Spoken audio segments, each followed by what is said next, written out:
Listening. IELTS practice. Questions 1 and 2. You will hear a tutor and some students discussing science and ethics. You should answer the questions as you listen because you will not hear the recording a second time. Listen carefully and answer questions 1 and 2. In the 19th century, scientific discoveries took a long time to produce any actual applications, and scientists might have had a case for giving little thought to the social or environmental impact of their work. That all changed in the 20th century, with the huge advances first in physics and then in biology. Science started to play a much more important role in our lives, and the relationship between scientists and society became much closer.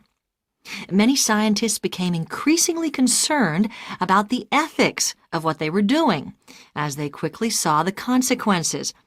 The benefits, such as vastly improved crop yields and the eradication of diseases like bubonic plague, but also terrible damage in the form of pollution and chemical weapons. Yes, but some scientists still claim even today that their only duty is to make public the findings of their research. They need to do that, of course, but I think the key points are that they ought to stop making any distinction between pure science and applied science, because in practical terms it no longer exists. And also they must accept full responsibility for the consequences of their work.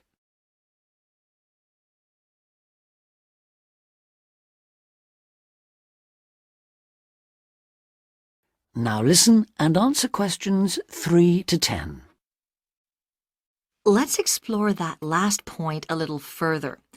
How can scientists put that responsibility into practice? By educating the public, particularly through the media and at the workplace. Another thing they must do is advise on what might one day go wrong as a result of what they're coming up with now. That seems essential. And just as importantly, if and when things do go wrong, they need to sort them out, especially where the fault lies with the original research. How do you feel about the international role of scientists, given that their work crosses frontiers so readily? I think it gives them, or at least should give them, a global view. In this respect, some of them are better placed than many politicians to see how new discoveries are likely to affect particular parts of the world. But will the politicians listen? Probably not. But I'm not suggesting getting involved with politics or politicians. Much better to raise the public's awareness of scientific issues so they can put the pressure on at election time. There's a problem here, though, isn't there, with the way the public sees scientists. They're all either mad or bad. That's something they need to work on, definitely. To regain public trust, they'll have to show they're accountable, and that science is about improving people's lives. That may not be so easy.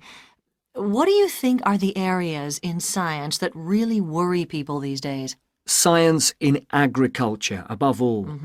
There's been all this media hysteria about Frankenstein foods, but there is a genuine issue here. Whether adding specific genes to plants is a valid way of increasing food production, or whether it risks the appearance of new diseases, of superweeds and pests. Which links it to another controversy, using chemicals to control pests. And that's something else that was at first thought to be harmless, but we now know that the careless spraying of crops has led to all kinds of health problems for people. Plus a devastating loss of biodiversity, with huge numbers of insects, birds and mammals simply disappearing from the countryside, fish dying in poisoned rivers and so on. And of course, if we're talking about death on a massive scale, then we have to mention the role of science in enabling the military to wage chemical and biological and nuclear warfare, which has destroyed life in so many parts of the world. Okay, I think we've identified some major topics there. There's something I'd like to add, if I may. Sure, it's important for scientists and future scientists to talk about major issues like these, but we might also want to look at what we can do or not do in our everyday lives, particularly as many of us will be earning more money than we actually need for basic necessities. I'm thinking here of things like burning fossil fuels by driving everywhere. What do you think? Well, something that scientists seem to do rather too often is take planes to distant places, which is highly damaging environmentally. For instance, to attend conferences on subjects like the disappearing ozone layer. When nowadays they could probably stay at work and use a video conferencing link anyway. Which may in fact be an example of how progress in computer science can impact positively on the environment. But going back to harmful things, what else can be done? Again, on the air transport theme, there are the huge distances a lot of consumer goods travel before they actually reach the shops in this country. This seems another extreme waste of energy, especially if much of what is being produced and carried is packaging. Perhaps it's worth shopping for more locally produced items.